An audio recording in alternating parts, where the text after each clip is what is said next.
SIR নিয়ে পশ্চিমবঙ্গ সরকার যে মামলা করেছিল সুপ্রিম কোর্টে, সেই মামলার জন্য আজকে দেখলাম যে মাননীয় মুখ্যমন্ত্রী মমতা বন্দ্যোপাধ্যায় নিজেই আজকে প্লিড করবেন সুপ্রিম কোর্টে দাঁড়িয়ে, সেরকম শোনা যাচ্ছে। প্রশ্নটা হচ্ছে যে এখন বোঝা যাচ্ছে যে উনি একেবারে মরিয়া হয়ে উঠেছেন, যে সমাজের একটা অংশকে বার্তা দেওয়ার জন্য, যে দেখো আমি তোমাদের হয়ে লড়াই করছি বা তোমাদের জন্য লড়াই করছি। কিন্তু উনি স্পষ্টভাবে দেওয়ার লেখনটা বুঝতে পেরে গেছেন যে আমাদের রাজ্যের প্রায় 8 থেকে 9টা জেলা থেকে প্রচুর সংখ্যক ভুয়ো ভোটার ফাইনাল ভোটার লিস্ট থেকে বাদ পড়তে চলেছে। কারণ আমরা জানি যে এই আইপ্যাক বলুন বা এই তৃণমূল সরকার বলুন বা হচ্ছে সরকারপন্থী যারা বিএলও ছিল আর কি, তাদেরকে দিয়ে ভুলভাল তথ্য দেওয়া, ভুল লিঙ্ক করানো, ভুল কাজ করানো এবং এসআইআর প্রক্রিয়াটা যে একটা ভুল পদ্ধতি এবং ভুলভাবে চলছে সেটাকে প্রমাণ করার জন্য, এমনকি যারা মৃত ভোটার তাদেরকে জীবিত বলে দেখানো বা জীবিত ভোটারদের মৃত বলে দেখানো, এই কাজগুলোও কিন্তু তারা করেছে। এটা মূলত শাসকপন্থী বিএলওরাই করেছে। এবং ঘটনাক্রমে একটা মঞ্চ খুলে সিও দপ্তরের সামনে বসে আছে দিনের পর দিন, এবং মাঝে মাঝে আবার উদলে ওঠে আর কি, যে ঘায়ো করা, ভেতরে ঢুকে পড়া, এইসব করছে। আসল উদ্দেশ্য হচ্ছে যে এসআইআর নিয়ে যে তৃণমূল সরকার এবং তাদের যে দল যে দুর্নীতি করেছে, চরম দুর্নীতি, সেটা থেকে দৃষ্টি ঘুরিয়ে দেওয়ার জন্য এইসব কাজ করা হচ্ছে। এবং মমতা বন্দ্যোপাধ্যায় নিজেও বুঝতে পেরেছেন যে ফাইনাল ভোটার লিস্ট যদি সঠিকভাবে বেরোয় তাহলে কিন্তু ওনার মানে আর হচ্ছে সময় আর নেই, খুব দ্রুততার সঙ্গে ওনাকে চলে যেতে হবে, এটা উনি বুঝতে পেরেছেন।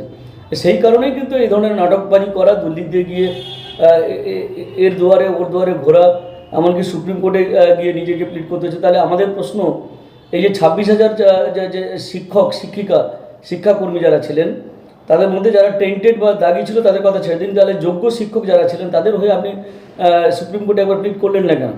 তাদের চাকরি বাঁচানোর জন্য একবার লড়াই করলেন না কেন? তাহলে আপনার গদি বাঁচানোর জন্য, আপনার ক্ষমতা বাঁচানোর জন্য, আপনি ভুয়ো ভোটারদের জন্য এবং অবৈধ অনুপ্রবেশকারী যারা আছে তাদেরকে বাঁচানোর জন্য আপনি সুপ্রিম কোর্টে লড়াই করতে যাচ্ছেন। আর যারা আমাদের দেশেরই ছেলে, আমাদের রাজ্যেরই ছেলে, যোগ্যতার সঙ্গে মেধার সঙ্গে যারা চাকরি পেয়েছে, তাদের জন্য কিন্তু আপনাকে সুপ্রিম কোর্টে গিয়ে লড়াই করতে দেখা যায়নি। এমনকি সুপ্রিম কোর্টে এই আন্ডারটেকিংটাও দেননি যে হ্যাঁ আমরা যে তালিকাটা দিয়েছি তার মধ্যে এরা যোগ্য এরা অযোগ্য, সেগ্রিগেশনটাও করেননি, চাল কাপড়টা বেছে দেননি। তার ফলে এত যোগ্য ছেলে চাকরি চলে গেল, এত যোগ্য শিক্ষক শিক্ষিকার চাকরি চলে গেল বা শিক্ষাকর্মী। আপনার নাটক সবাই বুঝতে পেরে গেছে, আপনার মানে কাউন্টডাউন শুরু হয়ে গেছে। আপনি যতই নাটক করুন না কেন, পশ্চিমবঙ্গবাসী, আমাদের রাজ্যবাসী আপনাকে ঠিক চিনে ফেলেছে, এতদিন যেটা চিনতে পারেনি। এসআইআর নিয়ে পশ্চিমবঙ্গ সরকার যে মামলা করেছিল সুপ্রিম কোর্টে, সেই মামলার জন্য আজকে দেখলাম যে মাননীয় মুখ্যমন্ত্রী মমতা বন্দ্যোপাধ্যায় নিজেই আজকে প্লিড করবেন সুপ্রিম কোর্টে দাঁড়িয়ে, সেরকম শোনা যাচ্ছে। প্রশ্নটা হচ্ছে যে এখন বোঝা যাচ্ছে যে উনি একেবারে মরিয়া হয়ে উঠেছেন, যে সমাজের একটা অংশকে বার্তা দেওয়ার জন্য, যে দেখো আমি তোমাদের হয়ে লড়াই করছি বা তোমাদের জন্য লড়াই করছি। কিন্তু উনি স্পষ্টভাবে দেওয়ার লেখনটা বুঝতে পেরে গেছেন যে আমাদের রাজ্যের প্রায় 8 থেকে 9টা জেলা থেকে প্রচুর সংখ্যক ভুয়ো ভোটার ফাইনাল ভোটার লিস্ট থেকে বাদ পড়তে চলেছে।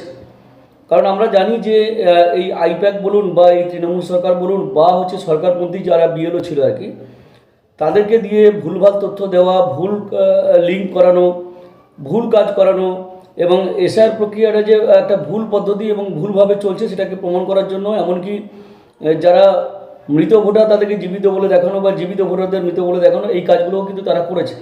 এটা মূলত শাসকপন্থী বিএলওরাই করেছে। এবং ঘটনাক্রমে একটা মঞ্চ খুলে সিও দপ্তরের সামনে বসে আছে দিনের পর দিন, এবং মাঝে মাঝে আবার উদলে ওঠে আর কি, যে ঘায়ো করা, ভেতরে ঢুকে পড়া, এইসব করছে। আসল উদ্দেশ্য হচ্ছে যে এসআইআর নিয়ে যে তৃণমূল সরকার এবং তাদের যে দল যে দুর্নীতি করেছে, চরম দুর্নীতি, সেটা থেকে দৃষ্টি ঘুরিয়ে দেওয়ার জন্য এইসব কাজ করা হচ্ছে। এবং মমতা বন্দ্যোপাধ্যায় নিজেও বুঝতে পেরেছেন যে ফাইনাল ভোটার লিস্ট যদি সঠিকভাবে বেরোয় তাহলে কিন্তু ওনার মানে আর হচ্ছে সময় আর নেই, খুব দ্রুততার সঙ্গে ওনাকে চলে যেতে হবে, এটা উনি বুঝতে পেরেছেন। সেই কারণেই কিন্তু এই ধরনের নাটকবাজি করা, দিল্লিতে গিয়ে এর দুয়ারে ওর দুয়ারে ঘোরা, এমনকি সুপ্রিম কোর্টে গিয়ে নিজেকে প্লিড করতে হচ্ছে। তাহলে আমাদের প্রশ্ন, এই যে 26,000 যে শিক্ষক শিক্ষিকা শিক্ষাকর্মী যারা ছিলেন, তাদের মধ্যে যারা টেন্টেড বা দাগি ছিল তাদের কথা ছেড়ে দিন, তাহলে যোগ্য শিক্ষক যারা ছিলেন তাদের হয়ে আপনি সুপ্রিম কোর্টে একবার প্লিড করলেন না কেন? তাদের চাকরি বাঁচানোর জন্য একবার লড়াই করলেন না কেন? তাহলে আপনার গদি বাঁচানোর জন্য, আপনার ক্ষমতা বাঁচানোর জন্য, আপনি ভুয়ো ভোটারদের জন্য এবং অবৈধ অনুপ্রবেশকারী যারা আছে তাদেরকে বাঁচানোর জন্য আপনি সুপ্রিম কোর্টে লড়াই করতে যাচ্ছেন। আর যারা আমাদের দেশেরই ছেলে, আমাদের রাজ্যেরই ছেলে, যোগ্যতার সঙ্গে মেধার সঙ্গে যারা চাকরি পেয়েছে তাদের জন্য কিন্তু আপনাকে সুপ্রিম কোর্টে গিয়ে লড়াই করতে দেখা যায়নি। এমনকি সুপ্রিম কোর্টে এই আন্ডারটেকিংটাও দেননি যে হ্যাঁ আমরা যে তালিকাটা দিয়েছি তার মধ্যে এরা যোগ্য এরা অযোগ্য। সেগ্রিগেশনটাও করেননি, চাল কাপড়টা বেছে দেননি। তার ফলে এত যোগ্য ছেলে চাকরি চলে গেল, এত যোগ্য শিক্ষক শিক্ষিকার চাকরি চলে গেল বা শিক্ষাকর্মী। আপনার নাটক সবাই বুঝতে পেরে গেছে, আপনার মানে কাউন্টডাউন শুরু হয়ে গেছে। আপনি যতই নাটক করুন না কেন, পশ্চিমবঙ্গবাসী, আমাদের রাজ্যবাসী আপনাকে ঠিক চিনে ফেলেছে, এতদিন যেটা চিনতে পারেনি। এসআইআর নিয়ে পশ্চিমবঙ্গ সরকার যে মামলা করেছিল সুপ্রিম কোর্টে, সেই মামলার জন্য আজকে দেখলাম যে মাননীয় মুখ্যমন্ত্রী মমতা বন্দ্যোপাধ্যায় নিজেই আজকে প্লিড করবেন সুপ্রিম কোর্টে দাঁড়িয়ে, সেরকম শোনা যাচ্ছে। প্রশ্নটা হচ্ছে যে এখন বোঝা যাচ্ছে যে উনি একেবারে মরিয়া হয়ে উঠেছেন, যে সমাজের একটা অংশকে বার্তা দেওয়ার জন্য যে দেখো আমি তোমাদের হয়ে লড়াই করছি বা তোমাদের জন্য লড়াই করছি। কিন্তু উনি স্পষ্টভাবে দেওয়ার লেখনটা বুঝতে পেরে গেছেন যে আমাদের রাজ্যের প্রায় 8 থেকে 9টা জেলা থেকে প্রচুর সংখ্যক ভুয়ো ভোটার ফাইনাল ভোটার লিস্ট থেকে বাদ পড়তে চলেছে। কারণ আমরা জানি যে এই আইপ্যাক বলুন বা এই তৃণমূল সরকার বলুন বা হচ্ছে সরকারপন্থী যারা বিএলও ছিল আর কি, তাদেরকে দিয়ে ভুলভাল তথ্য দেওয়া, ভুল লিঙ্ক করানো, ভুল কাজ করানো এবং এসআইআর প্রক্রিয়াটা যে একটা ভুল পদ্ধতি এবং ভুলভাবে চলছে সেটাকে প্রমাণ করার জন্য এমনকি যারা মৃত ভোটার তাদেরকে জীবিত বলে দেখানো বা জীবিত ভোটারদের মৃত বলে দেখানো, এই কাজগুলোও কিন্তু তারা করেছে। এটা মূলত শাসকপন্থী বিএলওরাই করেছে। এবং ঘটনাক্রমে একটা মঞ্চ খুলে সিও দপ্তরের সামনে বসে আছে দিনের পর দিন এবং মাঝে মাঝে আবার উদলে ওঠে আর কি, যে ঘায়ক করা, ভেতরে ঢুকে পড়া, এইসব করছে।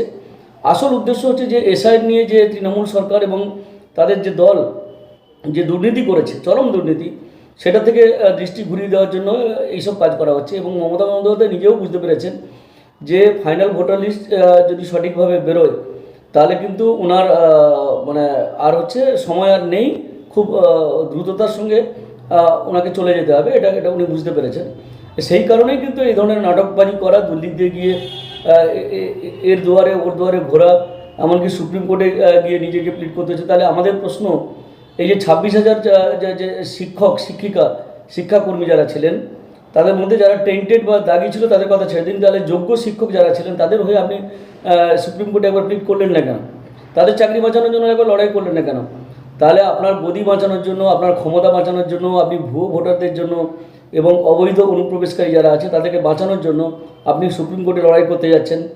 আর যারা আমাদের দেশেরই ছেলে, আমাদের রাজ্যেরই ছেলে, যোগ্যতার সঙ্গে মেধার সঙ্গে যারা চাকরি পেয়েছে তাদের জন্য কিন্তু আপনাকে সুপ্রিম কোর্টে গিয়ে লড়াই করতে দেখা যায়নি। এমনকি সুপ্রিম কোর্টে এই আন্ডারটেকিংটাও দেননি যে হ্যাঁ আমরা যে তালিকাটা দিয়েছি তার মধ্যে এরা যোগ্য এরা অযোগ্য।